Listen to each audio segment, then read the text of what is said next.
All right, we're live. I don't do these solo live streams very often, but I'll be doing them a lot more, I suspect, as we build up towards the second annual Enokia Con conference this year in Vancouver, BC. So, I don't really have much facility with the tools of live streaming, so I will do the best I can. I'm going to talk about the call for presenters. We have made sure that every year there'll be an open call for some presenters, even though, of course, some are lined up, and the people who presented the previous year have sort of a shoe-in if they want to present again and have something that's appropriate to present. Hopefully you can hear me. And let's get into it. The call for presenters. Well, actually, first I'm going to say a few things at the top that I should say. Tomorrow, we will be doing the long-awaited epic episode 100 of Magic Without Fears, the Hermetic podcast. And as promised, I will have a very exciting guest for episode 100. It's hard to beat Mr. Eccles. Damien Eccles is undeniably one of the few occultists to cross over into mainstream fame and success and notoriety, or however you want to frame it.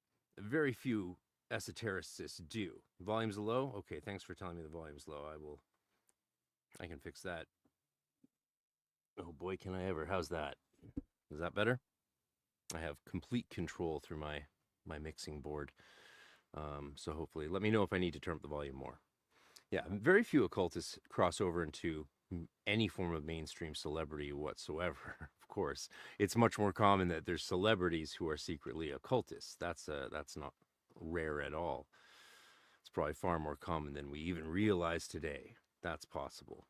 But yes, I did, as promised, find a exciting guest for episode 100 tomorrow. So I hope you tune in tomorrow. The time is not fully confirmed yet, but that's okay. This just gives you an excuse to make sure that you've gone onto my YouTube, Frater RC YouTube, Hermetic Podcast YouTube, and click that notification bell. I hate to have to say that, but in this case, it's the only way to get notified of when I go live on live streams. It's the main way you're going to find out that I'm going live, because sometimes you don't know if you're going to go live and you just have to do it. And so that's a way to find out live. And I'm going to continue when I do live streams to make them as interactive as possible. I'm very open to putting in a link here so that people can jump in and ask me questions on camera. And we can talk about things on camera. We could even might have time to do that today, but I don't think so. So tomorrow, episode 100 of Magic Without Fears, Hermetic Podcast. Exciting number 100 guest. And yes, it's obviously not Damien Eccles. He's already been on. We've done that. But I got someone almost as famous. Maybe, yeah, not more. You can't be more than someone who has like 5 movies made of them. Like how many celebrities get 5 movies made of them? So I did some digging. And there's other big occultists who who would have wanted to come on for number 100, but it's just not the right time, and we'll find another time to get some of those heavy hitters onto the show. So it will be exciting, and I'm not going to say who it is, of course, because that would spoil the fun. And we're not going to spoil the fun at all.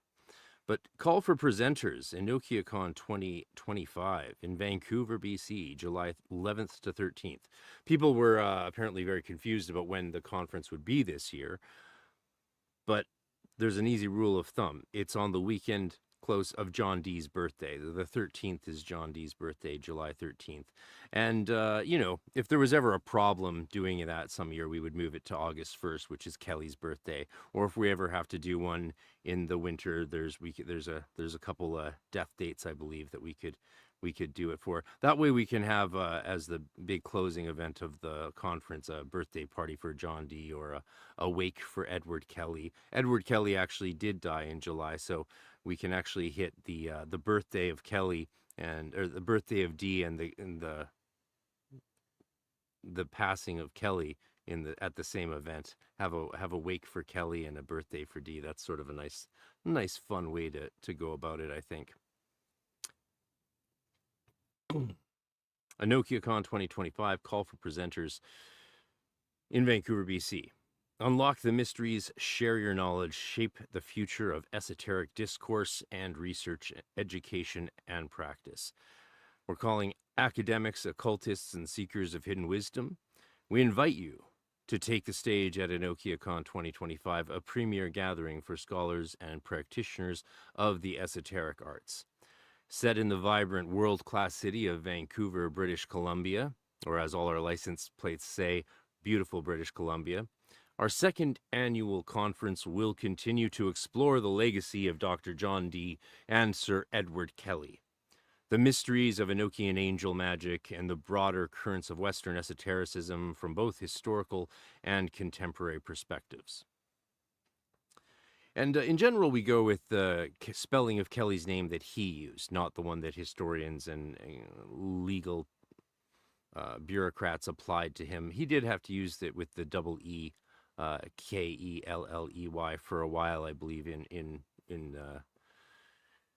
Prague and in that area, but I'm not entirely sure on that. But he spelt it without the second E, so that's how we do it. We like to respect people's choices, right?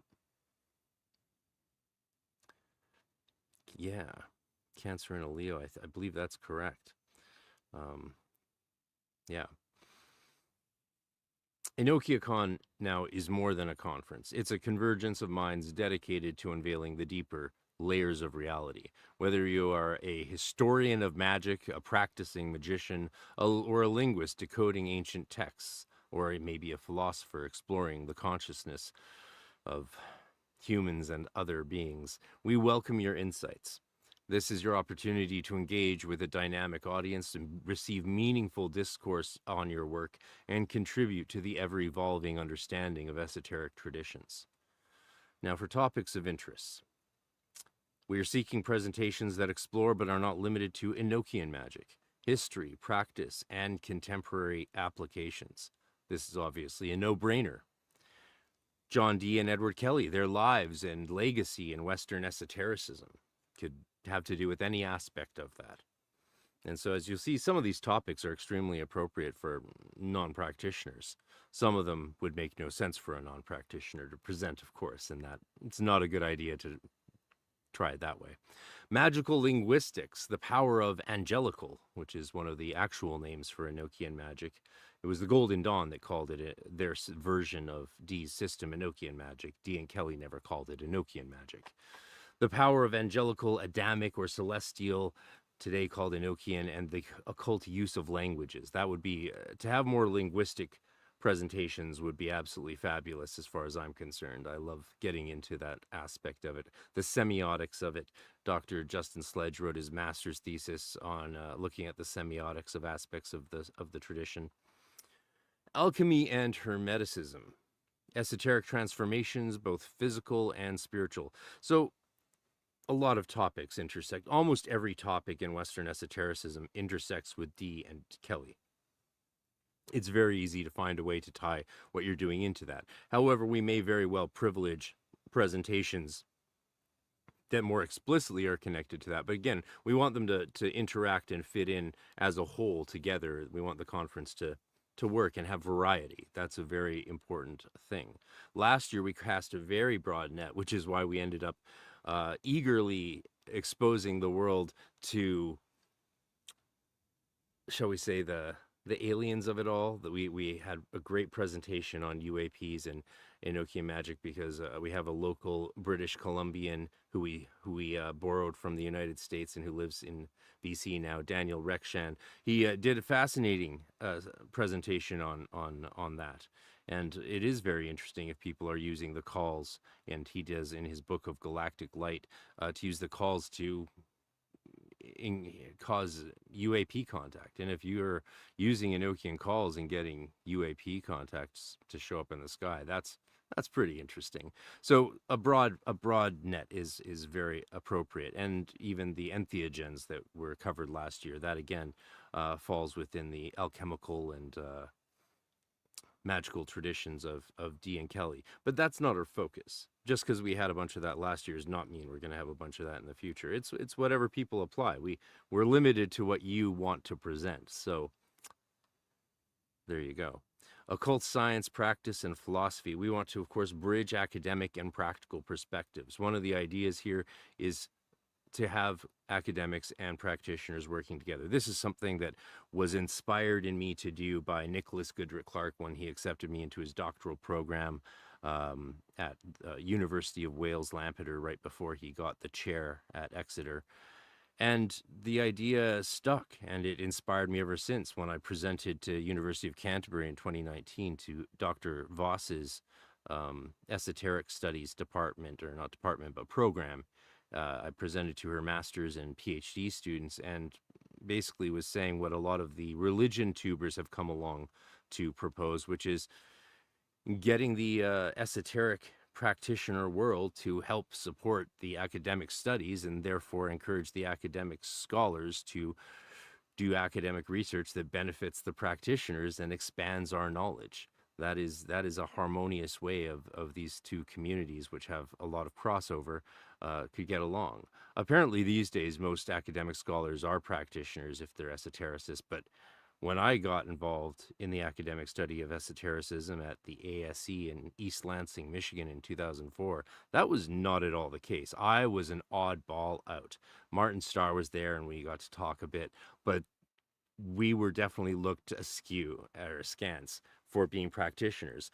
People would corner us in the pub after the lectures and want to hear stories of our experiences of magic and spirituality. People were fascinated to hear any experience of the divine. It was crazy to them that people actually had experiences of the divine. It was so people just kept buying us drinks and being like, tell us another story about your experience. And that would of course be not the case today. You wouldn't be hard pressed to find academic scholars who are at least meditating or have some form of spirituality. But when I was getting involved, it was not popular. Though there were many presentations that shouldn't have been presented because they snuck in and then were just there to actually pitch their cults. That happened. The Ramtha cult, for example, showed up and was just there to pitch getting people to join. They thought that all these professors would be stoked to hear the good news of Ramtha and throw away their books and go join the Ramtha cult. And we were all looking at each other in the audience being like, oh my God, this is crazy. Like their primary source material essentially presenting to us, not realizing the dynamic that's going on here. And that was very interesting. It led to a few good few chuckles later that night. So that wasn't the intention. The intention of academic conferences isn't to have practitioners come up and try and sell you on their practice or their gurus. But at this conference, again, we're not here to pitch our practices or anything, but you're definitely here to present them and show what they are. We could even go so far as having demonstrations and workshops that are more practical in nature, as well as the obvious paper presentation of a standard academic lecture. So there's a lot of leeway in how people might want to present things. Alchemy, Hermeticism, occult science, practice and philosophy, ritual and symbolism, the evolution and impact of ritual, magic, and esoteric semiotics. That's a great area that we're interested in, of course, is how ritual practices and magical practices developed from person to person, place to place, and time to time. Looking at the evolutions, of course, of just something like Enochian magic, or Dean Kelly's system, as we should more rightly call it. The transformations are amazing over time and have been actually very little studied. There's very little on them. People like to say that there's tons of books on Enochian, and that's not true. There's not even a lot of trash on it. There's some trash on it, and there's some good stuff on it, and there's actually not that much. You could read through every single book published on Enochian magic, Dean Kelly's system, probably in a year, maybe two, and you've read everything, and then you're on the same page as the rest of us. So, sorry about that. Sorry about that. Hello. Yes, could you come to 302, please? Sorry. My mom's recovering from surgery, and so she has health workers helping her out all the time. So if there's a background audio, that's what that is. Anyway, back to the presentation. Okay, where were we? technology and the esoteric, digital occultism, AI-driven mysticism, and cyber magic. Now, this is an edgy thing, but I, again, don't want people to think that there is harsh restrictions and extremely exclusionary limits on what could be presented. So if the presentation and the proposal is good enough and the topic is interesting enough and ties in somewhat to the main topics we're looking at, then that's great. We could even end up having plays, musical performances, you name it. Again, it's like what we always said when I was full-time in music. It's not what, it's how. It's not what you're doing, it's how well you're doing it, right? So a good idea is only a good idea if it's executed well. And that's very relevant to not just songwriting and music production. That's relevant to what we're doing here as well. Comparative esotericism, cross-cultural and interdisciplinary approaches to the occult. This is a big one, and it's sort of self-explanatory. It's very interesting, for example, the way Enochian magic has spread into pop culture or has been adopted into other practices. The Golden Dawn did this in their Enochian system. They used Enochian magic with the Tatwas. That's an interesting topic right there. That's not been explored very much at all. Or the use of Enochian magic, again, pop culture is an obvious one, but the use of it in, I don't know, what's a good example of its usage in different forms of spirituality? Let me know in the chat if you have any ideas. But its appearance in other cultures would be especially fascinating. If anyone has located or done research on the appearance or appropriation of Enochian into other cultures, very interesting. And of course, another really, really obvious one is any parallels between Dee and Kelly's system with actual books of Enoch and the history of the Enochian tradition, or as the Golden Dawn calls it, Enochic tradition. EnochiaCon is called EnochiaCon because in the Golden Dawn, those are the two main adjectival forms of Enochian that were used. Enochic and Enochia was also used. So instead of being called Enochian, like we call it Enochian today, they would say Enochia. Oh, that's part of Enochia. It sounds weird to our ears, but if you read GD texts, you'll see that's very common. Skepticism and the supernatural, critical perspectives on magic and metaphysics. There's room for that. Again, it depends on the presenter, depends on their approach they want to take, what their hermeneutics and methodology will be, and what their goal of the presentation is. But also it depends on the research. If you have fascinating research or you've made some groundbreaking discovery, well, then we kind of want to hear about it, even if it seems like something that we wouldn't normally pursue. It still would be worthwhile listening to it. For example, a lot of people claim Enochian magic is dangerous and devilish even, or demonic, instead of angelic and focused towards God, like all the massive amounts of prayers to Jesus that preface most traditional Enochian practice include. However, some people say it's secretly about Enochian entities that are dark and goetic. If that's the case, let's see it. Show it. Athena Wallander, of course, is a famous Enochian practitioner and lives just down the street from me right here. And was, we go way back, but we've only met twice, and we met twice at Lon Milo Duquette's presentations here back in 2018. We never met prior to that, though we had mutual connections, you could say. So, grimoires and manuscripts, especially those connected to Dee and Kelly, but exceptions can be made.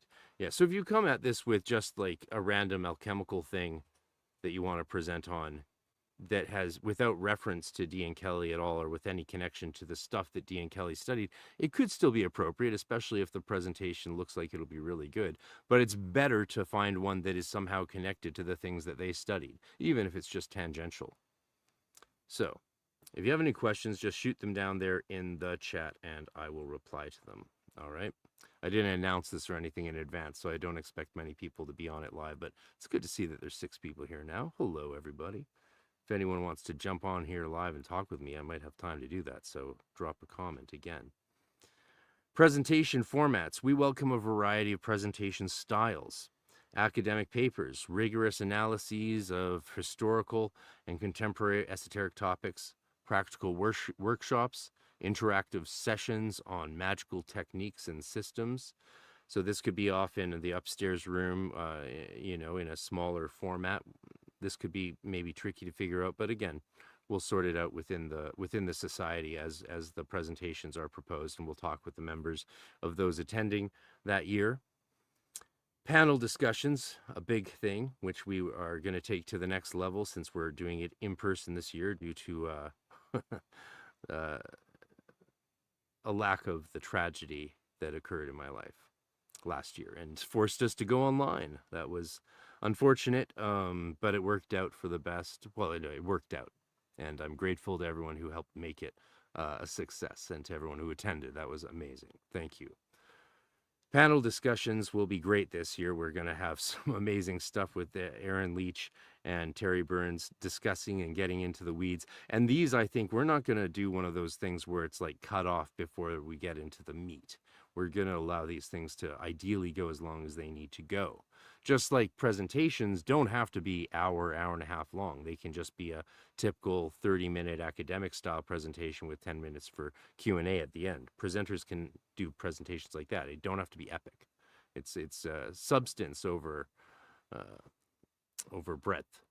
But that said, last year, P.D. Newman, it turned out, would have preferred to have 3 hours instead of just 1 or 2 hours. And if I had known that, I would have made sure he got it. So sorry about that, PD. And this year, take as long as you want. We'll give you as much time as you want, especially if you can make it for the roundtables with Leach and Burns. Multimedia presentations, films, digital art, or music inspired by esoteric traditions.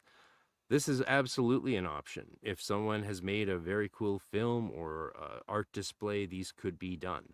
And music as well. That is not off the table. We'll certainly be having live music at the conference, probably throughout the entire conference. When there's breaks in between presentations or lunch breaks, there'll probably be a little stage area set up on the stage for even anyone to go up and pick up an instrument and entertain the hall while people go get snacks and coffee and go outside for fresher breath air. The fresh BC air is very beautiful and very clean because we get so much rainfall, of course, and so it's nice to go outside and get a little fresh air. Join us in Vancouver. Be a part of an extraordinary weekend where academia meets the arcane and ideas transcend the boundaries of the seen and the unseen. Shape the discourse, challenge perspectives, and explore the depth of esoteric thought at EnochiaCon 2025. For more information, visit EnochiaCon.com or follow us on the Facebook page for updates. That's the Arcane Research Society Facebook page. And subscribe to the email to be the first to receive updates, announcements, and more. And the more will include updates on the retreat, which will happen as long as enough people want to go on it. It would be hosted by myself and Terry Burns this year. It was going to be hosted by Alarian and Terry Burns and me all together. But of course, this brings us to the sad note I didn't want to lead in with. Alan Moore, Terry Burns' husband, Alarion, as he's known to us magicians, a Golden Dawn Hierophant and a legendary practitioner of Enochian magic for more decades, I think, than anyone else alive currently. Maybe not, but close. And it was certainly whose main form of magic it was. He has passed, and we offer our thoughts and prayers to Dr. Burns and to Alarion himself, who, when I prayed to him, hearing on his passing, through my tears, I felt the most profound and encompassing presence around me, like angel wings just wrapping around me. And I say that because it was extremely distinctly different from others who have passed. And that just made me feel really happy to feel like he knows where he is. He's doing okay. And he's taking care of us and those people he loved and physically left behind, but is now with forever as he always was. So take a second there to just digest that. Yeah, I see a fellow Canadian in the chat. D to DMT. Yeah, we had that presentation last year. That was a good presentation. And that research is continuing in a big way. There is only more research going on because it's still not resolved whether Kelly and D were using uh, that, whether the Philosopher's Stone for them was DMT. We know after them in the Russian rite of Melusina, Freemasonry, that's what they were using. We know that explicitly, and we know of many other cases in the 17th, 18th, and 19th century that DMT was used as the Philosopher's Stone, and that's what people believed it to be. We don't know that that's what Zosimos was using, or that that's what D and Kelly were using, but the research is ongoing, and it's a very exciting research. So, yeah, that's exciting stuff. We look forward to sharing your wisdom, enthusiasm, and insights.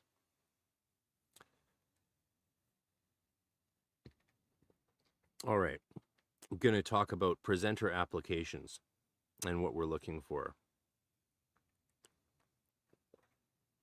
Yeah, I think I could let my little Canadian buddy join in here. I think so. Let me try and do this. I do want to learn how doing this works and get better at it. I've been learning OBS for a long time, but it's a bit more complicated, especially when bringing in multiple guests, whereas this format is easier.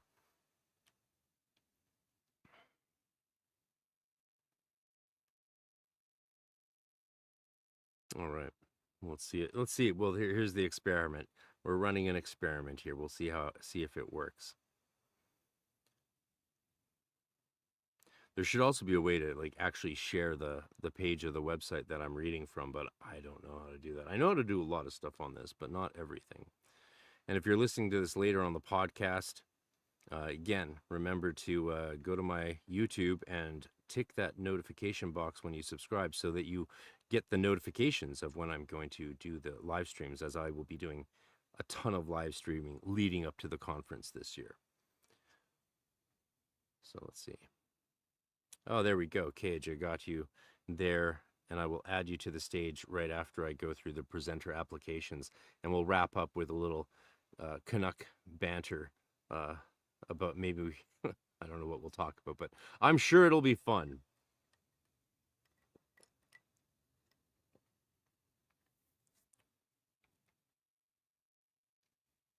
Let's see if I can actually share the screen. How do I?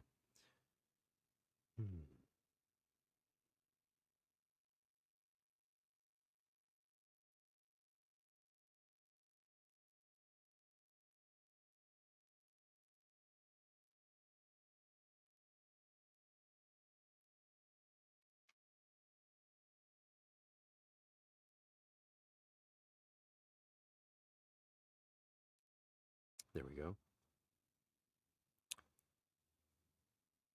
See, things aren't that hard after all, are they? You just gotta be brave and try.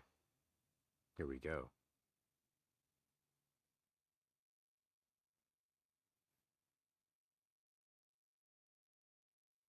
So you should be able to see this. The second annual Dean Kelly Conference, Enoia Con 2025 presenter applications, Canada's only occult and esoteric conference. I was talking to a shop nearby that sells some fun stuff, and yeah, there's going to be a lot of promotion happening here in Vancouver and a lot of collaboration with other businesses to make this thing happen, because it is extremely hard to do something like this, especially in Canada. And that's something that people need to keep in mind when coming here to present. You're coming to another country. Keep that in mind. Canada's only occult and esoteric conference celebrating Western esotericism in the Pacific Northwest. And we do want to celebrate practitioners and scholars from the Pacific Northwest. Absolutely. So if you are in the Pacific Northwest, you're a shoo-in. All applicants should consider these 4 points. 1, the central theme of Enoia Con 2025 is, of course, Dr. John Dee and Sir Edward Kelly. They got those titles in Prague and Bohemia, so Dee apparently got his medical doctorate while he was there. I think there's sketchy evidence of that, but it is confirmed. Certainly the biographers confirmed it. And Sir Edward Kelly got his nobility title there as well. Some people used to say that it was like a fraudulent knighthood from his false Irish ancestry that he was hiding. That's bad research. No, he got it because of his service to Rudolph II. That is pretty clear.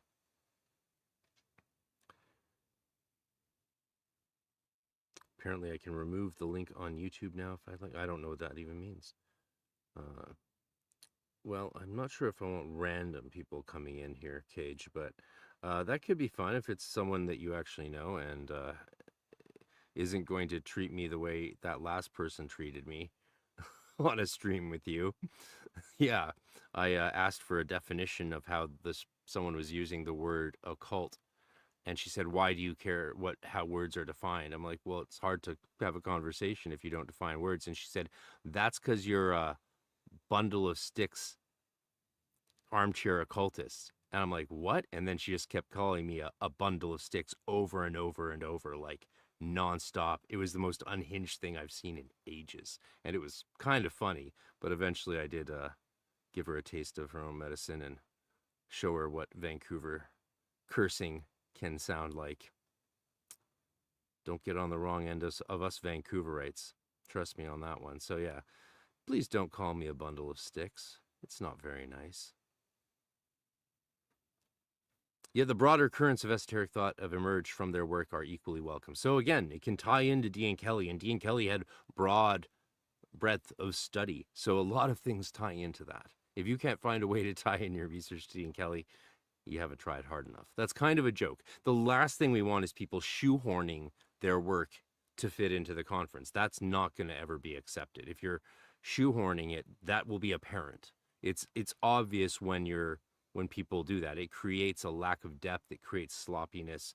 But again, we'll judge the applications each on their own basis and merit, absolutely. And if you're the kind of person who's already done lectures and has demonstrable presentations already online, then we can gauge our judgment based on your other work. But if you've never presented before and just are coming along and saying, "Oh, I'm the best at this thing and I know more than everyone else who's ever lived, and you have to have me, otherwise you're going to be otherwise you're a bunch of frauds." Lots of messages like that have come my way.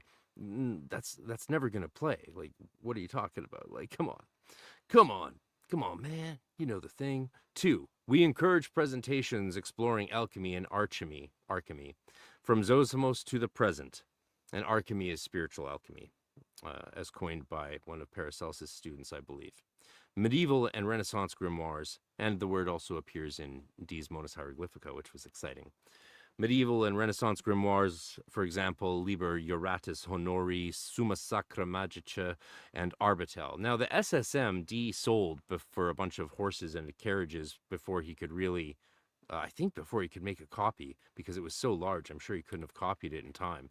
So I don't think he actually got much of a chance to read it, and I therefore don't know how much it could have influenced his Enochian system. But who knows? That's something I'd love to know more on if you are an expert on that topic.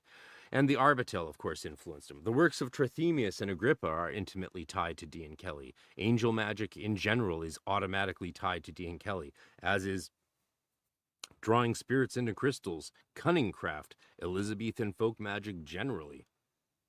Sacred geometry, absolutely. Rosicrucianism. Rosicrucian manifestos have D all over them, and on the front cover, with the Modus Hieroglyphica being shown on the cover of the Chemische Heirats, if I'm not mistaken, the chemical wedding. Freemasonry, because of course Freemasonry began in the late 15th century, unlike many people like to pretend, and of course flourished after Dee's death, and therefore is intimately tied to the study of Dean Kelly. And later developments of Enochian angelical magic as well are very on point. They hit the nail on the head.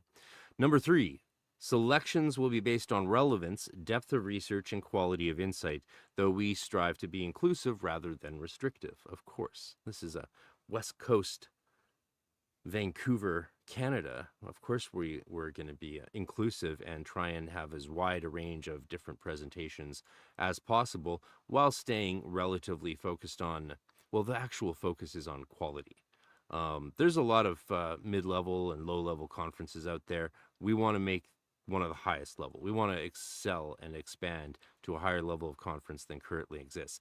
And part of the way we're doing that involves, well, there's not much, there's some things I can't really talk about right now, but one of the ways we're doing that is by actually finding ways to compensate presenters.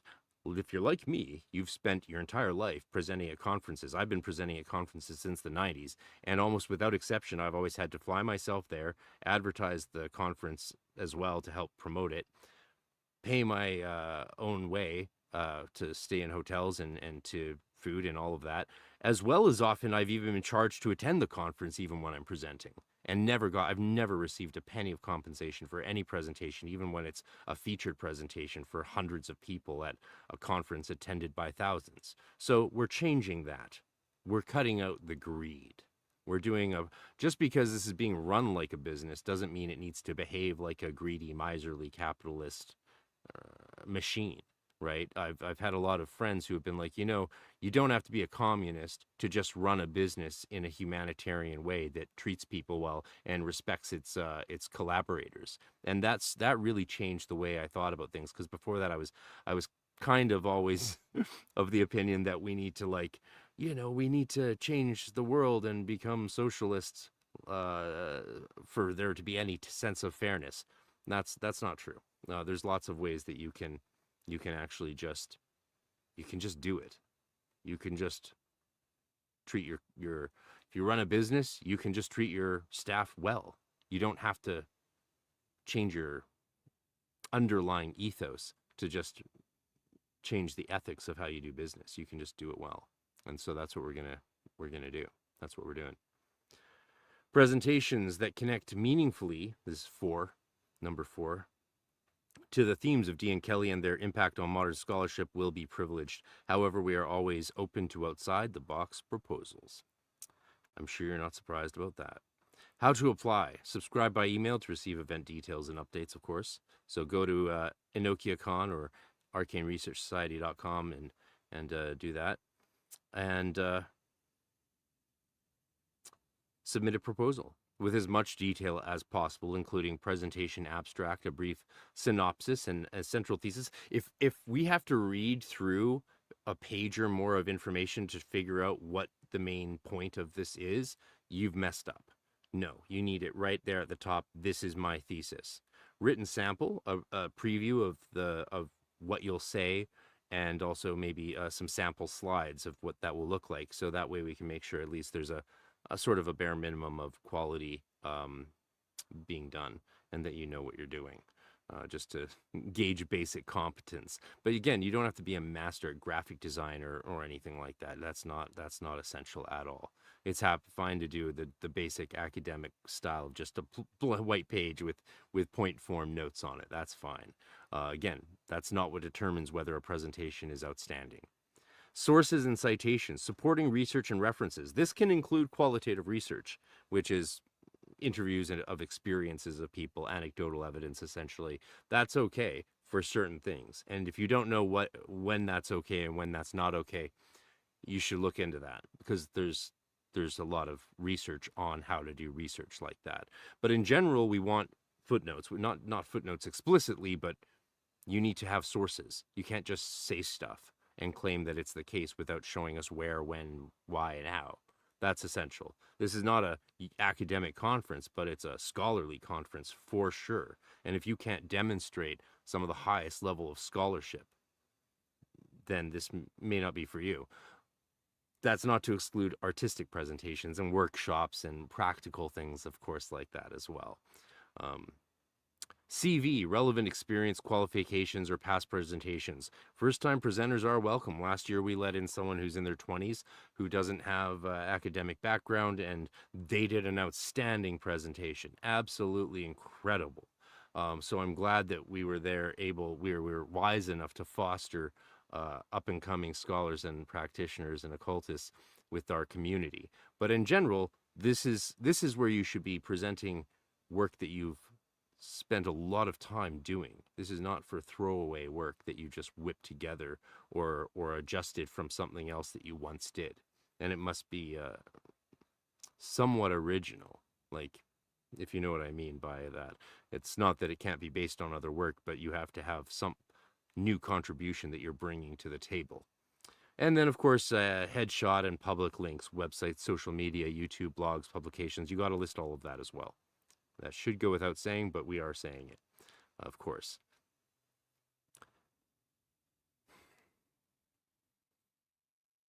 Audience, how many subscribers you have on things, social media standing, that's less important to us than the quality of the presentation that you're going to give. It just is. We're not gonna let one person in and not another because they don't have the same following or notoriety or fans. That's not how we're going to approach it. That said, we do, of course, because that's what the featured presenters are for. Those are the people that we're bringing in to, of course, create excitement and draw. And these are people who are legends in the occult scene, or even unknown legends yet to be discovered, but people with significant bodies of work that will draw attendees locally as well as internationally. That's essential. Otherwise, this thing simply won't get the legs to go the distance. So while none of these are strictly required, a well-prepared application strengthens your submission. So again, organizing your presentation, that's part of the challenge. Like, I'm not going to give you a form that you have to just fill in the blanks. No, seeing that you have the ability to organize and present material clearly begins with the application. And that's something that usually goes without saying in a lot of scholarly venues. But I'm going to spell that out for people who are just maybe really awesome practitioners, but haven't done something like this before and therefore just don't know. And I don't want you to walk into that unprepared and when you could have been prepared just by simply knowing it. Just because you haven't done this before doesn't mean that you should, not be given a chance to present. So this is how you do it. From the emails sent to us to the application onward, organize, show and demonstrate your ability to present information clearly. If your application isn't clear, why would anyone think your presentation is going to have any sense of clarity? Deadline is March 21st. Get on it. You have a few weeks to do that, and that's because this isn't the kind of thing that you should now be beginning to do research to find out. Everyone knew since the last, for a year now, that we'll be doing this year. So you've had over a year to prepare a paper or a presentation if you wanted to. This isn't the time to start researching a presentation. You should have something ready to go if you want to do this, or something that you've had on the back burner and waited for a time to present, and now's the time, and you can put that together and present it. That would be exciting. So the deadline's March 21st, or until all the spots are filled. So if you have any ideas about presenting here, drop an email right away to apply at arcaneresearchsociety.com. Send all your proposals to apply at arcaneresearchsociety.com, and we'll get back to you right away. Email subject line ARS proposal. Accepted presenters receive lifetime ARS membership and complimentary access to annual events where they present, but must manage travel and accommodation. So this is a private group, and we have a yearly dues that gets you access to everything that we do, including a winter workshop, the conference, the retreat, and then there'll be other things, online events throughout the year that will be free to everyone. So the way you pay your dues essentially is support the conference, and then you have access to everything that year. But your membership is eternal, and you get permanent access to the community on the website and to the courses, conferences that you attend. You have permanent access to all of that. And one of the best things, of course, is really quick access to a lot of these presenters and members who are among the best esotericists and scholars in the world. So it's a strong community we've already begun to build here, and we look forward to growing it further, and bringing some life back into this broken country of Canada, and with that has no occult conference, no esoteric conference. There tried to be one before, and it fell apart due to bickering and bad mouthing over politics, essentially, and conspiracy theory, and that's really a shame. So there's some good pagan stuff in Canada. There's some stuff, but there's nothing at all like this. There's more there's more for presenters to know, but we'll let you know that once you've been accepted. When it comes to compensation, obviously you can't be paid to come to Canada and present because you don't have the legal right to work here, and you'd go to jail or get denied at the border or something like that. So a lot of people are saying, well, if you want me to come, I'm going to be the best you'd ever had, but you have to pay us. People have already sent me messages like that. It's like, do you have a work visa? Sure, show it to me. you know, but no, the way compensation works is we have to legally to make it work. There's a way to do it. You just have to do it in a different way, and that's something I'll explain to presenters, and the presenters already know what that is, and it's just a way that the accountants were like, this is how you have to do it. If you frame it this way, it's illegal. If you frame it this way, it's totally legitimate. So that's how we compensate presenters. Um, Annually, we have budgeted travel costs for 2, possibly 3 featured presenters for whom travel and accommodation is covered, of course. And this is just something the Society does for the members that have agreed to do featured presentations to the private membership.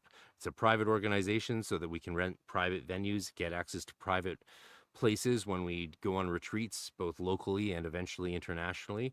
That is essential. It's the only way to get access to a lot of the really cool esoteric spots that I've worked in before and worked at and presented at before. And they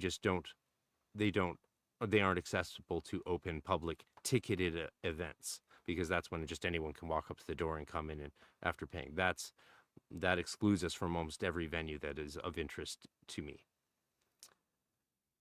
Nature rejoices in nature. All right, I have only a few minutes before I have to get going. I have a meeting with the students soon. So let's try expand this experiment here and let you bring you guys on board. All right. Hey, Cage. How's it going, brother? Yes, sir. Very well said. I've been letting people know about it. Hopefully, everybody can look into the hermeticmysteryschool.com and all these other links that are available to people who wish to learn, right?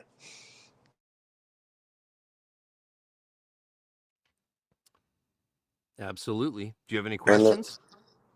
no, Are you not at gonna? all.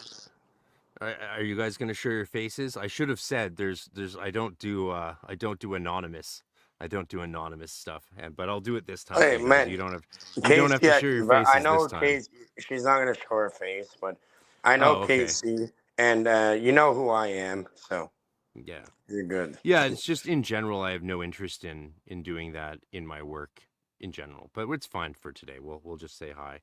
I do have to go in 5 minutes because I've got a student. But yeah, how are you, Casey? What did you think of the presentation? What's anything exciting stand out to you? You think you might attend online from wherever you Absolutely. live in the Yes. world?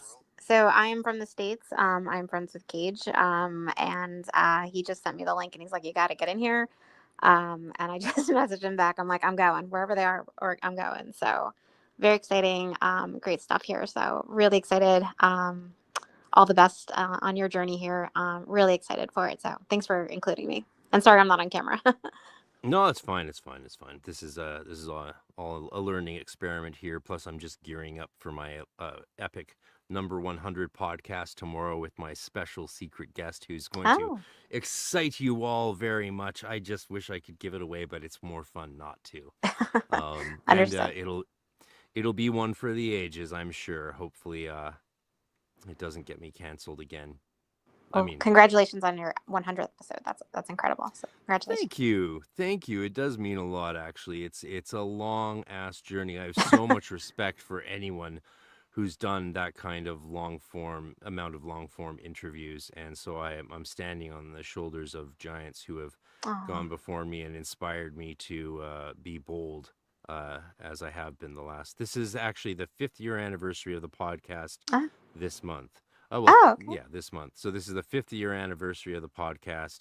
And we have a total of over 350,000 downloads in the last Wow. 5 years. So Well it's done, actually, Critter. I see. yeah, Holy shit. yeah, There we it's go. quite it's very exciting. I'm very proud of it and proud of all the people who have helped make it big and exciting and fun, and also the kind of podcast where you can have a variety. This is truly an inclusive podcast. I've spoken to all sorts of people, hence all the cancellations, as they like to call them. Because yeah, I some years I've gained 80% of my audience just in that year, which means I lost 80% of my audience the previous year. And I can trace back to like, oh, that's when I talked to this person who's a Republican, or this is when I talked to this person who you know, it's crazy. It's crazy. But you just got to keep going. That's So the it lesson kind of goes back to of the the neophyte and the golden polarization. dawn is perseverance. Hmm? So I was gonna say, like, sorry for the interruption, but yeah, it kind of goes back to this tribalism, this polarization with people. Why would that affect somebody on such a deep level in order to have that sort of a reaction, right? Well, people That's spend what all I'm day like. online clicking on rage bait. I think that's part of it. You know? It's a fucking psyop, but you know, in a way, you know, it's kind of funny. Yeah. Yeah. Casey, what's your interest in the esoteric? What's your background, and what would excite you the most at a EnochiaCon conference this year, since you are coming, as you say? So I'm very new to the community. I've been very deep into astrology lately. Cage has been taking me under his wing, excuse me, for past few weeks. A mutual friend of ours has passed away, so she was kind of like my spiritual advisor, and I've been learning an immense amount. And Cage highly recommended joining and listening here. So uh, just really taking it all in, listening to different points of view. Mind is completely opened, and definitely interested, and I feel at home, so I'm excited to learn some more. Awesome. Well, welcome. Yeah, I'm glad this excites you. It's going to be a lot of work to get the word out. Like the goal is to get to like 120 members tops. Well, not tops, right? We're not going to cap it, but like that would be the perfect number, because my favorite location to host it in here in Vancouver has a maximum 120 people capacity, plus room for 10 more people for presenters and volunteers. So that would be the magic number, 120 people. And that's also a stretch goal. If we can get to 100 people, we'll use the extra resources that provides to add something to the conference for everyone, rather than just someone pocketed or divided up between presenters. The presenters are getting compensated anyway from all of this, and not for attending the conference or presenting at the conference. That's not how it works, because that would be they would need work visas for that. So yeah, no. But if we get to 100 attendees any year, in any given year, and that can be a mixture of in-person and online attendees, we will add a banquet, like a proper like Elizabethan style banquet, full on. It'll be kick-ass. I really Wow. hope. I look forward to the year we get there. I don't care if it takes 3, 4, 5, or 20 years.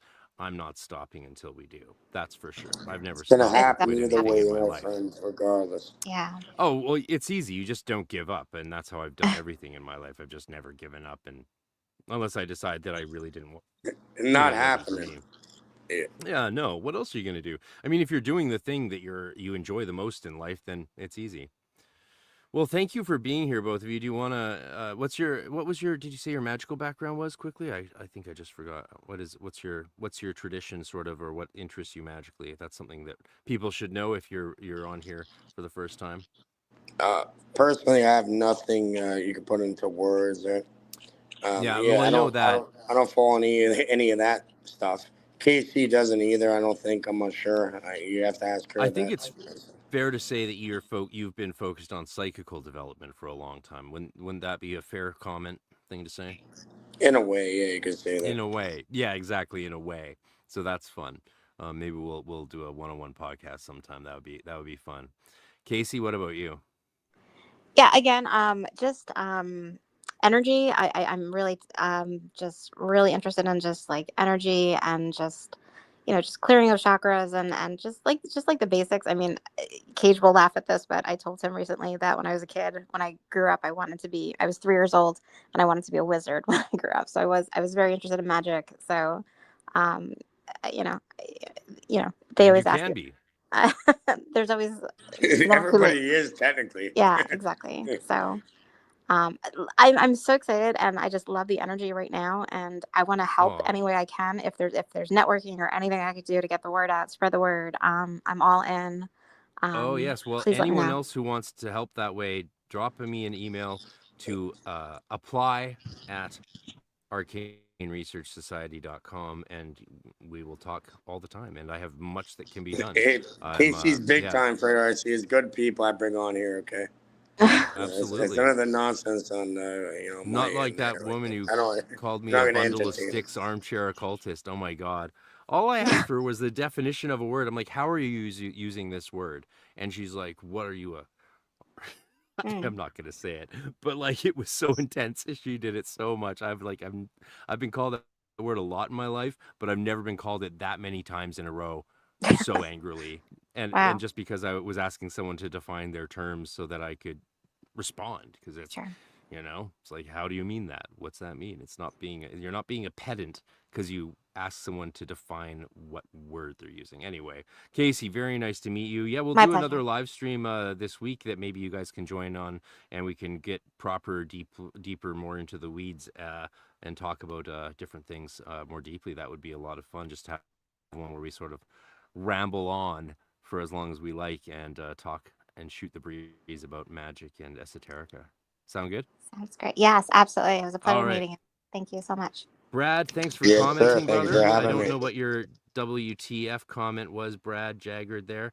But it's kind of fun. It's kind of fun. Look at that, Brad Jaggard. Well, WTF.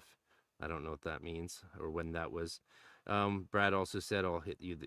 Any chance that any of the talks will be available online for those who can't attend? Great question. Apologies if you covered this. I had to step. Yes, you can attend last year's EnochiaCon 2024 still right now. Go to EnochiaCon or ArcaneResearchSociety.com and register and attend the conference as a cyber conference. That money goes to the presenters. You see how this works? There you go. That is a way that presenters can get paid and you can support the society ongoing. Yes, it works. And it was a theory that I tried out last year and it worked. And it's going to help facilitate. This way, the society attendees are helping promote and fund the presenters so that they can attend year after year in an ongoing basis if they want. And it was a theory. I tried it last year and it worked. So we're going to keep doing that because apparently it was a brilliant idea. And hopefully we'll lead to other conferences actually bothering to compensate their presenters and find a way to do that. You might have to get creative about it, but it's worth the effort, in my opinion, because good work deserves compensation, especially in the world we live in, and especially, Cage, in our beloved Canada, eh? Thank you, thank you, brother. It's on route All either right, my way. friends. Invoke often, inflame thyselves with prayer, and I'll see you all later. Cheerio.